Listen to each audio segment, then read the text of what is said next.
My paper is entitled Reasons and Supervenience. There is a handout circulating. I think you're going to need it to be able to follow what I'm going to say. And unfortunately, I'll be reading the paper because I don't feel confident enough in English to just, give it like that. And also, I'm probably going to need almost 1 hour to read it. I'll try not to go too fast, but that's it. So this paper really has 3 parts.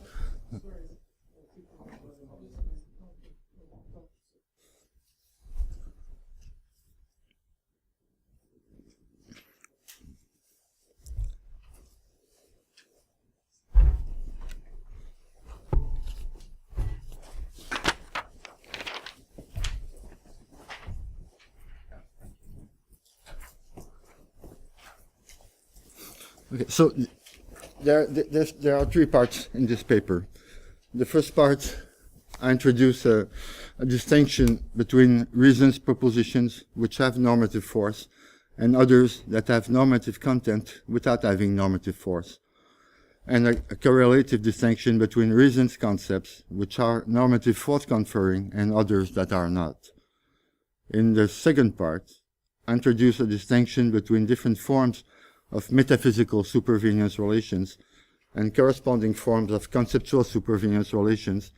and suggest that in order to avoid begging the question against certain kinds of metaethical views, we should concentrate on the conceptual supervenience relations. And in the third part, I distinguish again between several kinds of reasons concepts which are normative force conferring and several corresponding kinds that are not, and I ask for some of the most basic of them whether there is any interesting kind of concepts on which they could conceptually and non-trivially supervene. I come out with a negative answer in all cases but one. So, first part, it is nearly uncontroversial that such propositions as number 1 on your handout, there is a reason for S to do X, count in some of their uses as normative. There are, of course, many other kinds of propositions which would rightfully be counted as normative, and there is no guarantee that they could all somehow be reduced to or explained in terms of propositions involving the concept of a reason, though several people have suggested, or at least seriously considered, the view that the concept of a reason is the basic normative concept in terms of which all others can be defined or explained. However that may be, in this paper, I'll be concerned only with those normative propositions that are somehow reducible to propositions about reasons. All propositions involving the concept of a reason thus count as normative, insofar as they thereby have normative content. But what is it that is distinctive of these propositions and sets them apart from others? Or in other words, what is so special about the concept of a reason? Well, it has the power to confer what I call normative force to some of the propositions involving it. A proposition has normative force when it entails that some individual has some normative status with respect to something, such as being permitted or obliged to do something, or being such that there is reason for one to do something. Thus, proposition 1 clearly and trivially has normative force, while some logically complex propositions, such as 2 and 3, if there is a reason for S to do X, then Q, or if Q, then there is a reason for S to do X, such propositions just as clearly lack normative force, even though they have normative content. But then what, in turn, is so special about normatively forceful propositions? The only remotely plausible answer that I know of is the internalist one, according to which there is an intimate connection between first personal normatively forceful propositions and motivation, which manifests itself in the fact that it is irrational for one to judge that there is a reason for oneself to do X without having some motivation to do X. In other words, it is irrational to self-ascribe the normative status of being such that there is a reason for one to do X without being somewhat motivated to do X. Now, just as some but not all propositions have normative force, some but not all normative concepts are normative force conferring. For example, the concept of being such that if there is some reason for one to do X, then Q, is clearly not normative force conferring, even though it contains the normative force conferring concept of being such that there is some reason for one to do X. So we need to register the fact that when we talk about normative propositions, we may be taken to be talking about all normatively contentful propositions, or only about normatively forceful propositions. And that when we talk about normative concepts, we may be taken to be talking about all normatively contentful concepts, or only about normative force conferring concepts. Now let's consider such propositions as number 4 on your handout. The proposition that P is a reason for S to do X. On one way of reading it, it is equivalent to the fact that P is a reason for S to do X, and may thus be taken to imply that it is true that P. Or it may be read as not implying that it is true that P, and thus as saying merely that the proposition that P entertains the reason relation with S doing X, or as I prefer to say, that the proposition that P is reason related to S doing X. On both readings, however, it entails that there is something which is a reason for S to do X, and thus that there is a reason for S to do X. So it turns out that proposition 1 itself, that is, the proposition that there is a reason for S to do X, is potentially ambiguous, as between 1a, there is a true proposition which is reason related to S doing X, and the weaker 1b, there is a proposition which is reason related to S doing X. Yet, intuitively, only 1a genuinely has normative force. That is, entails that S actually has some normative status with respect to doing X. What seems to explain this is the fact that, while it is irrational for one to judge in the first person that there is some true proposition which is reason related to one's doing X without being motivated to do X, it is not irrational for one to judge in the first person that there is some possibly false proposition which is reason related to one's doing X without being in the least motivated to do X. Indeed, for any X, it is nearly trivial that some proposition or other is reason related to one's doing it. To put it somewhat paradoxically, only true propositions or facts can be reasons, but not only true propositions can be reason related to someone's doing something. Thus, when we say that some proposition is a reason for S to do X, we are, strictly speaking, saying more than that this proposition is reason related to S doing X. We are also committing ourselves to the truth of this proposition.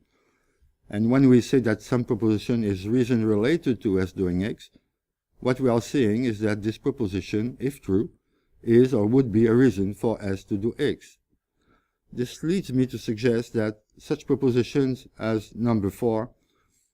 that is the proposition that P is a reason for S to do X, are best understood as being normatively forceful and equivalent to number 5, P, and the proposition that P is reason related to S doing X, where to say that the proposition that P is reason related to S doing X is just a convenient way of saying that if the proposition that P is true, then it is a reason for S to do X. So this makes it plain that I take the concepts is a reason to and the concept of is reason related to be interdefinable as shown on your handout. Definition 1, that P is reason related to S doing X means if P, then that P is a reason for S to do X. And definition 2, that P is a reason for S to do X means P and that P is reason related to S doing X. So the significance of this lies in the fact that the concept is reason related to, contrary to the concept is a reason to, is not normative force conferring. Thus, such propositions as number 6, that P is reason related to S doing X clearly are normative without, that is, they have normative content, but they lack normative force. So with this in mind, we can now turn to such propositions as number 7, that P is no reason for S to do X, which, since number 9 is now understood as equivalent to 5, should strictly speaking be understood as saying that the proposition that P is either false or not reason related to S doing X. However, depending on the context, 7 may be used to convey either that P is false or that, number 8, that P is not reason related to S doing X, which again has normative content without having normative force. So accordingly, such propositions as there is no reason for S to do X are to be understood as saying that every proposition is either false or not reason related to S doing X. Hence, no particular instance of 9 has any normative force. Yet, it may be tempting to suggest that this proposition may nonetheless have normative force insofar as it may seem plausible to endorse some such principle as that if there is no reason for S to do X, then there is some reason for S not to do X. Or even that if there is no reason for S to do X, then that is a reason for S not to do X. However, these are very strong principles I'm not prepared to commit myself to. For suppose there is no reason for S to do X, it would then follow not only that there is some reason for S to do X, but that there is more reason for S not to do X than to do it. And indeed, that if S has to choose between doing X and not doing X, then there is most reason for S not to do X. Assuming that if there is most reason for S to do something, then S ought to do it, it would follow that it is always wrong to do something one has no reason to do. But even if there certainly are many things one ought not to do unless there is some reason to do them, it seems no less certain that some things are so insignificant that it is permitted to do them even when there is no reason to. But then doesn't it follow that at least some instances of 9 have normative force? Not so, because even when it is true that if there is no reason for S to do X, then there is some reason for S not to do X, what has normative force is not the proposition that there is no reason for S to do X, but the conjunction,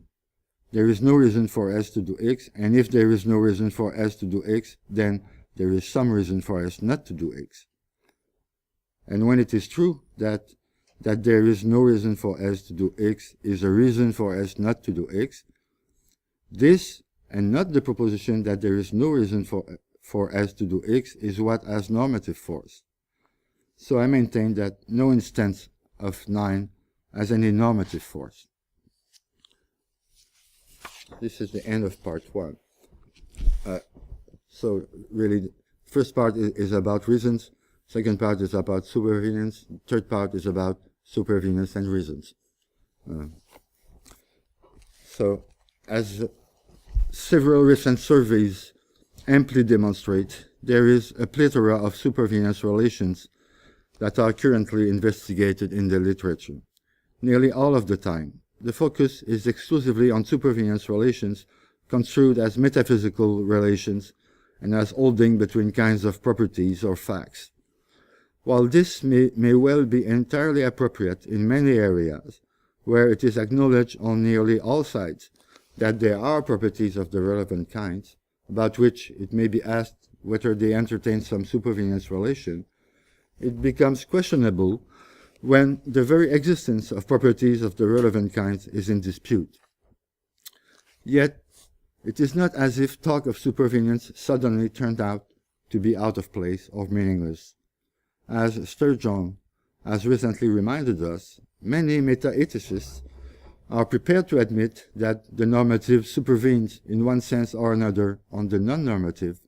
while denying that there are normative properties or facts in any metaphysically robust sense. This explains in part why, in this paper, I wish to focus on supervenience relations taken as relations between kinds of concepts. But the main reason comes from the fact that I take normativity, or at least the sort of normativity which is my concern here, namely the normativity of reasons, to pertain primarily to the realm of concepts and propositions, and only secondarily and derivatively to the realm of of properties and facts. In the previous section, I suggested that one distinctive feature of the concept of a reason is that it is irrational for one to endorse such first-personal normatively forceful propositions as "there is a reason for me to do X," while having no motivation to do X. However, this feature doesn't transmit to the relation, if any, designated by this concept. For presumably, if the concept of a reason designates a certain relation, then there may also be some other, possibly complex concept, C, which designates the very same relation. Yet, there is no guarantee that it would be irrational for one to judge something like, there is some P such that C applies to P, myself, and doing X, without being motivated to do X.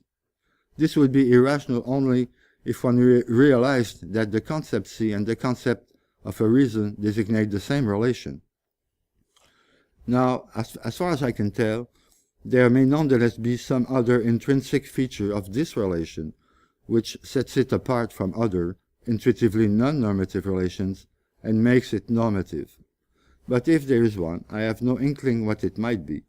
and if there is no such feature, then it will be merely in virtue of being designated by some normative concept, which presumably is an extrinsic feature, that it could be counted as normative. It would, in this sense, only derivatively count as normative. This leads me to suggest that instead of the two standard forms of so-called individual metaphysical supervenience, namely weak and strong supervenience, which are understood as relations between kinds of properties and defined in terms of metaphysical necessity, we should consider two corresponding forms of conceptual supervenience, understood as relations between kinds of concepts and defined in terms of conceptual truth instead of metaphysical necessity. In other words, I will not be concerned with the supervenience relations defined by MOW and MOS on your handout, which are the standard definitions of weak and strong supervenience. I'll instead be concerned with the supervenience relations as defined by WC and SC. So it's nearly the same thing, except that in WC and SC,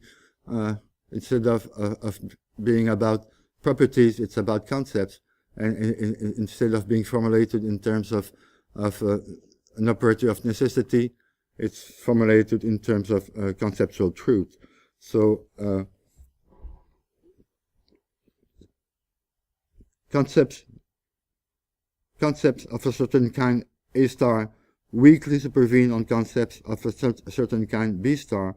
if and only if it's a conceptual truth that if anything X falls under some concept F star of kind A star, then there is at least one concept G star of kind B star, such that X falls under G star, and everything that falls under G star also falls under F star. And strong conceptual supervenience is nearly the same thing, except that in the last part, instead of saying that there must be one concept G star of kind B star, such that X falls under G star, and everything that falls under G star also falls under F star. It says that it must be a conceptual truth that everything that falls under G star also falls under F star. So, a few comments I think are called for. Let me first note that, as I understand it, to say that something is conceptually true is to say that its negation is inconceivable, though not in the merely psychological sense that no one can think it, but in the sense that thinking it involves some kind of inconsistency. For example, it's inconceivable in the relevant sense that some circle be square. So, of course, we must be able to entertain the thought, and thus, in another sense, be able to conceive that some circle is a square, if only in order to deny it. Alternatively, we could say that to be conceptually true is to be true in all conceivable worlds, which may help to make it clear that conceptual truth is a kind of modality and could just as well be called conceptual necessity. Another point worth stressing, obvious though it may be, is that claims of conceivability and inconceivability are best understood as at least implicitly relative to some conceptual scheme, or better, relative to a person or class of persons at a time. Now, thanks to the work of Kripke, it is now widely acknowledged that metaphysical necessity doesn't entail conceptual truth, and thus that what is conceivable by some people at some time need not be metaphysically possible. This is well illustrated by such stock examples as the propositions that water is H2O and water isn't H2O, neither of which is conceptually true or false, despite the fact that the first is metaphysically necessary and the other metaphysically impossible. Thus, some space of conceivable worlds, in particular our current space of conceivable worlds, is not contained in the space of metaphysically possible worlds. This, I think, is enough to show that even on the assumption that first, all concepts of kind A star designate some property of kind A, and all properties of kind A are designated by some concept of kind A star, and that, secondly, all concepts of kind B star designate some property of kind B, and all properties of kind B are designated by some concept of kind B star, the fact that properties of kind A metaphysically strongly or weakly supervene on properties of kind B would not entail that concepts of kind A star conceptually weakly or strongly supervene on concepts of kind B star. In a word, metaphysical supervenience doesn't entail conceptual supervenience. I think that much will probably not encounter much resistance. But what I now want to claim is that conversely, and on the same assumptions, the fact that concepts of kind A star, WC or SC supervene on concepts of kind B star would not entail that properties of kind A,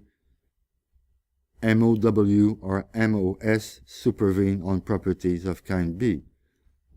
This is a somewhat more delicate matter, because in order to defend this I must contend that just as metaphysical necessity doesn't entail conceptual truth,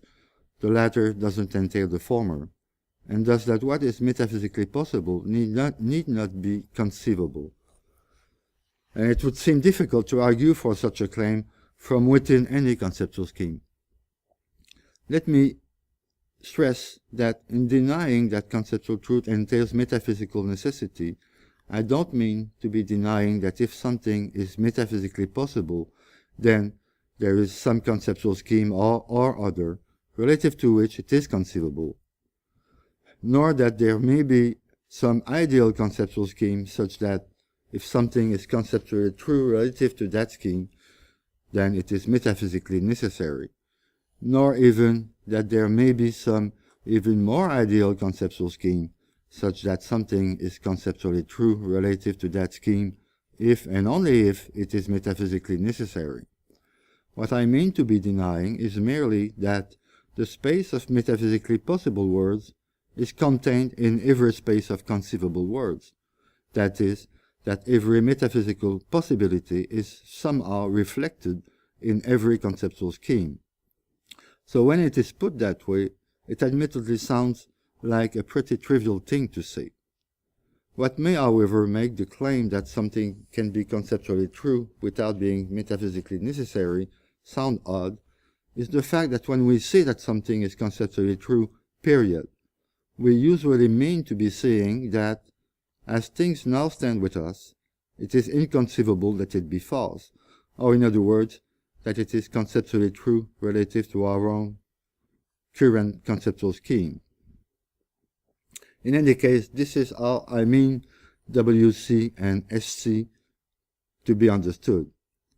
But it would seem that no one could be in a position to judge that it is inconceivable that not P, yet not metaphysically necessary that P. However, as G. Moore has taught us, the fact that no one can be in a position to judge that one doesn't believe that P but P does nothing to show that it cannot be the case that one fails to believe that P while P is true. I now turn at last to our main topic.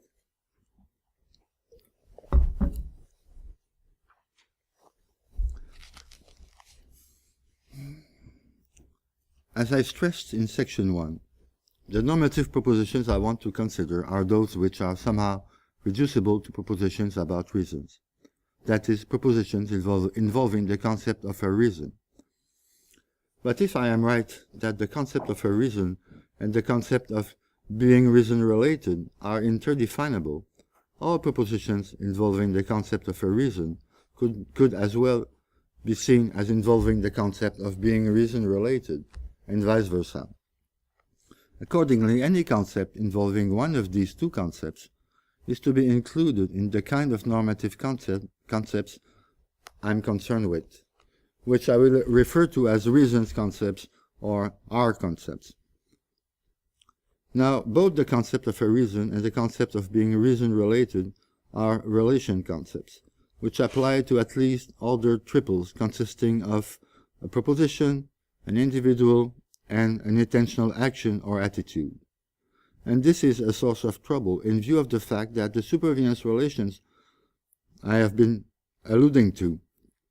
are forms of individual supervenience which are defined for monadic concepts only. A variety of monadic normative concepts can be constructed out of the triadic concepts of a reason and of being reason-related, by either abstracting from or quantifying on one or the other of their three argument places. A sample involving the concept being reason-related would include the following: being reason-related to S doing X, being such that the proposition that P is reason-related to S doing it, being such that the proposition that P is reason-related to one's doing X, being reason-related to someone's doing X, etc., etc. And of course, analogous monadic concepts can also be constructed with the concept of a reason. And it may in principle be asked about these concepts, about any of these concepts, whether they supervene on concepts of any other kind. So it may be worth remarking that since concepts such as being reason-related to S doing X could only supervene on concepts applying to propositions, while concepts such as being such that the proposition that P is reason-related to S doing it could only supervene on concepts that apply to intentional actions or attitudes, and concepts such as being such that the proposition that P is reason-related to one's doing X could only supervene on concepts that apply to individuals or agents. This means there can be no one natural supervenience base, that is, no one natural kind of concepts on which all monadic reason concepts supervene, or in other words, any such general supervenience base will have to be a mixed bag, including concepts of several different kinds. This in itself need not be worrying, since I guess nobody expects non-normative concepts to apply to a single sort of thing.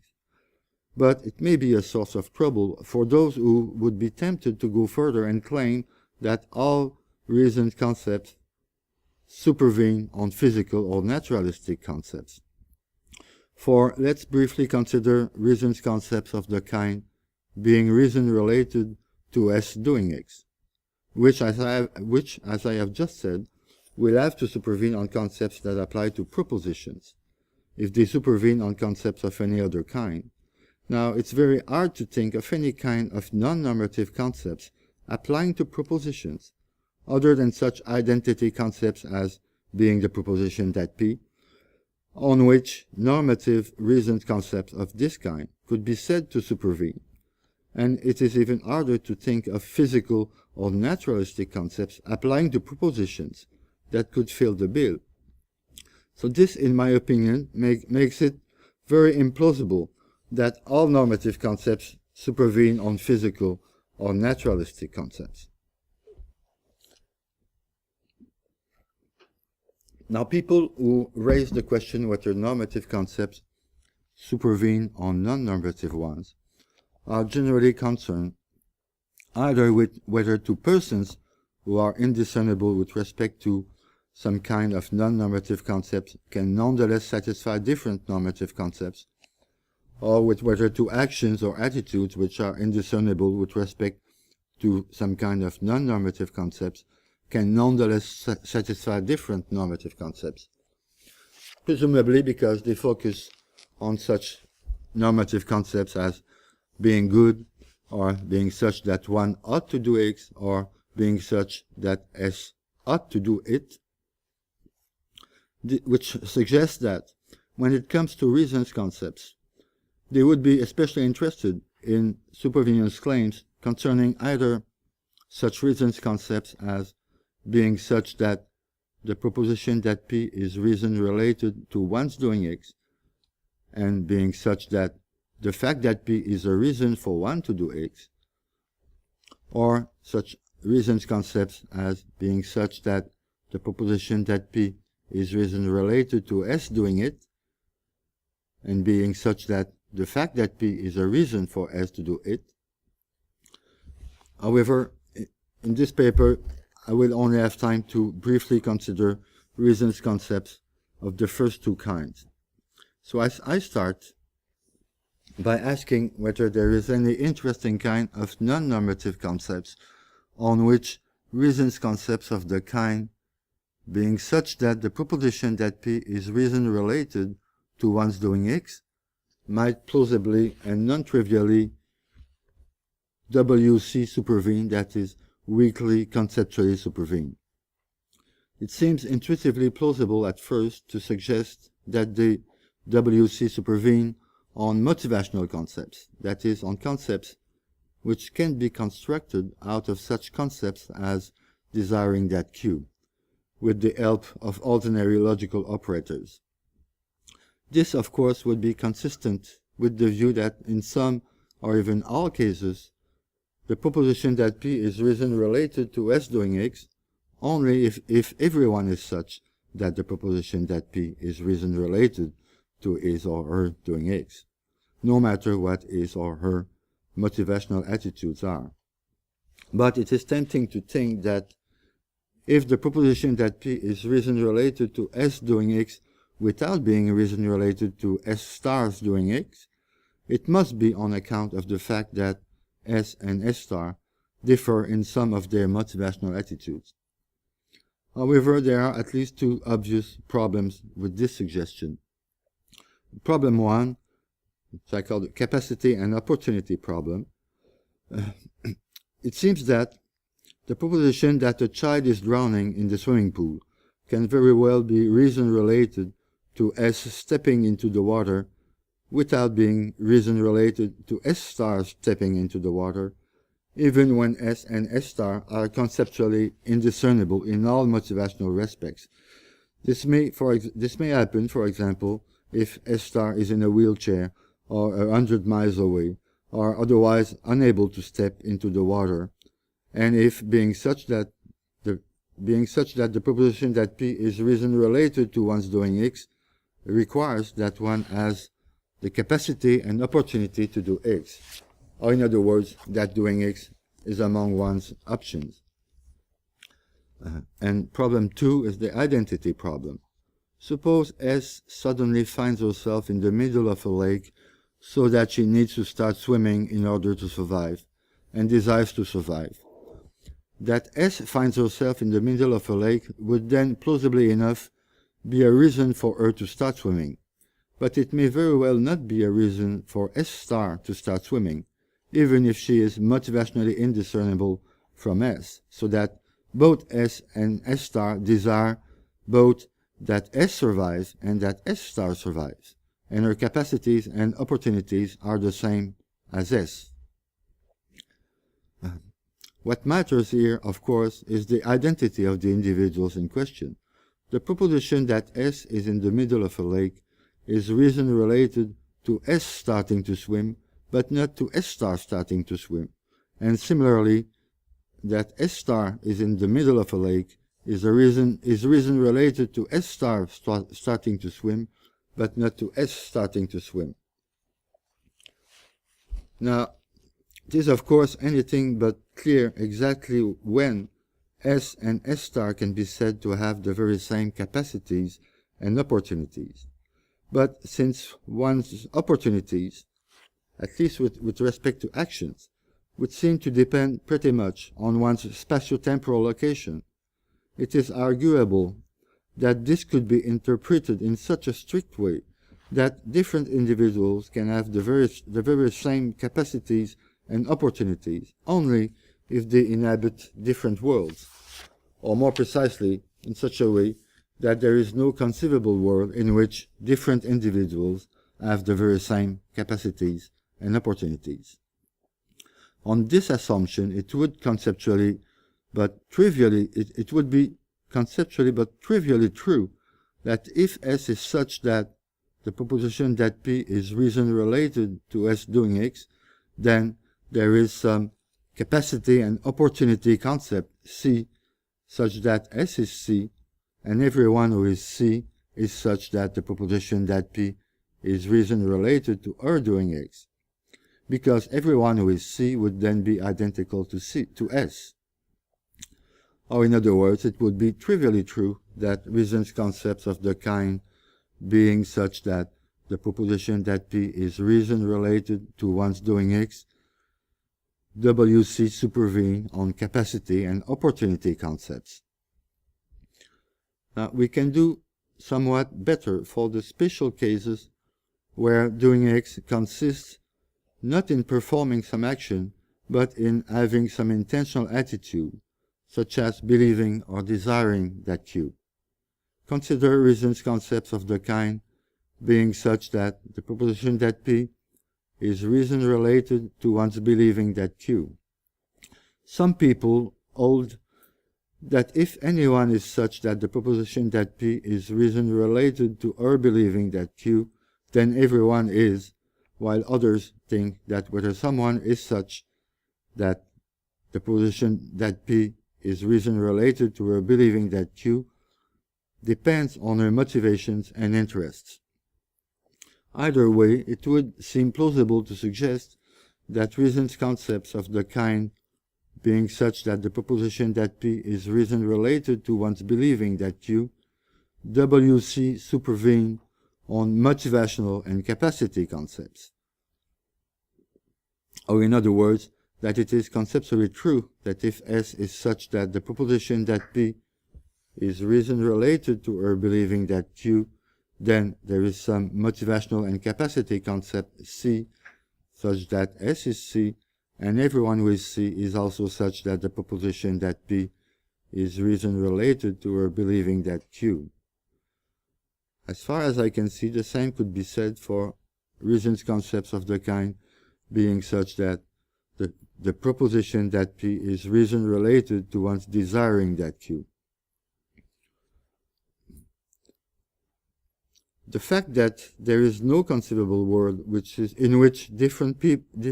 individuals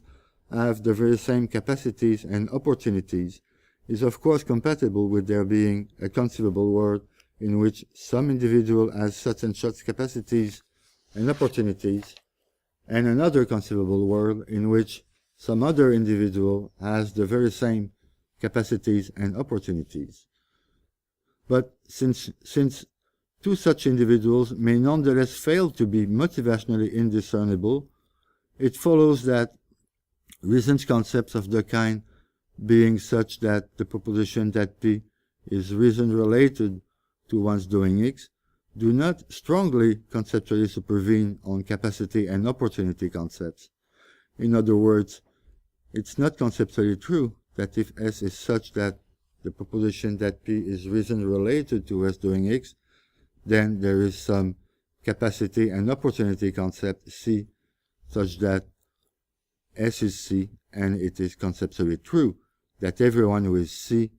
is such that the proposition that P is reason related to his or her doing X. Even so, one might be tempted to suggest that reason's concepts of the kind being such that the proposition that P is reason related to one's doing X strongly conceptually supervene at least on motivational capacity and opportunity concepts. Or in other words, that it is conceptually true that if S is such that the proposition that P is reason related to S doing X, then there is some motivational capacity and opportunity concept C such that S is C, and it is conceptually true that everyone who is C is such that the proposition that P is reason related to her doing X. But this will not do because what I dubbed problem 2, the identity problem, is bound to arise as long as it is allowed that different individuals in different conceivable worlds may be indiscernible with respect to motivational capacity and opportunity concepts. So here again, it seems that reason's concepts of the kind being such that the proposition that P is reason related to one's believing that Q, and being such that the proposition that P is reason related to one's desiring that Q, would fare differently in this respect. For it seems plausible to hold that they do strongly conceptually supervene on motivational and capacity concepts. So let's now turn to reason's concepts of the kind being such that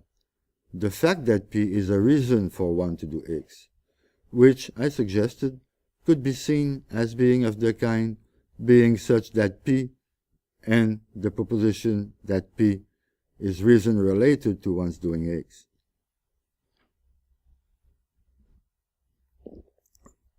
On the assumption that reason's concepts of the kind being such that the proposition that P is reason related to one's doing X, on the assumption that these concepts do WC supervene on capacity and opportunity concepts, it follows trivially that reason's concepts of the kind being such that the fact that P is a reason for one to do X do as well. And it should also be easy to see that reason's concepts of the kind being such that the fact that P is a reason for one to do X do not strongly conceptually supervene on capacity and opportunity concepts, or even on motivational capacity and opportunity concepts, which is perhaps unsurprising given that reason's concepts of the kind being such that the proposition that P is reason related to one's doing X have been found not to strongly conceptually supervene on concepts of any of these kinds. But it may now be worth stressing that reason's concepts of the kind being such that the fact that P is a reason for one to do X would still fail to strongly conceptually supervene on motivational capacity and opportunity concepts, even if reason's concepts of the kind being such that the proposition that P is reason related to one's doing X did strongly conceptually supervene on them. For suppose there is some motivational capacity and opportunity concept C, such that it is conceptually true that everyone who is C is also such that the proposition that P is reason related to his or her doing X, it certainly doesn't follow from this that it is also conceptually true that everyone who is C is also such that P and the proposition that P is reason related to his or her doing X, nor indeed that there is any motivational capacity and opportunity concept C star such that it is conceptually true that everyone who is C star is also such that P and the proposition that P is reason related to her doing X. That is, such that the fact that P is a reason for him or her to do X. Now this actually generalizes. It is not the case that if K is any kind of concepts on which reasons concepts of the kind being such that the proposition that P is reason related to one's doing X strongly conceptually supervene, then it also is a kind of concepts on which reasons concepts of the kind being such that the fact that P is a reason for one to do X strongly conceptually supervene. Not only doesn't it follow, but in the particular case of motivational capacity and opportunity concepts, it is obviously false that for any proposition P, there is some motivational capacity and opportunity concept C such that it is conceptually true that if anyone is C, then P is true. Now this warrants the conclusion that reasons concepts of the kind being such that the fact that P is a reason for one to do X would still fail to SC supervene on motivational capacity and opportunity concepts, even if reasons concepts of the kind being such that the proposition that P is reason related to one's doing X did SC supervene on them. Indeed, if any concept C is to be such that it is conceptually true that everyone who is C is also such that P and the proposition that P is reason related to one's doing X, it will also have to be such that it is conceptually true that nothing is C unless P is true. Given that any proposition whatsoever is reason related to someone's doing something, this means that reasons concepts of the kind being such that the fact that P is a reason for one to do X, if reasons concepts of this kind are to SC supervene on concepts of any kind, K, it will have to be the case that for any proposition whatsoever, there is some concept C of kind K, such that it is conceptually true that if anything is C, then this proposition is true. But if this is right, then even if we were able to identify such a kind K, it is hard to see how it could teach us anything very specific about normative reasons, or more precisely about the normativity of reasons concepts of the kind being such that the fact that P is a reason for one to do X, which it would seem resides entirely in the fact that they involve reasons concepts of the kind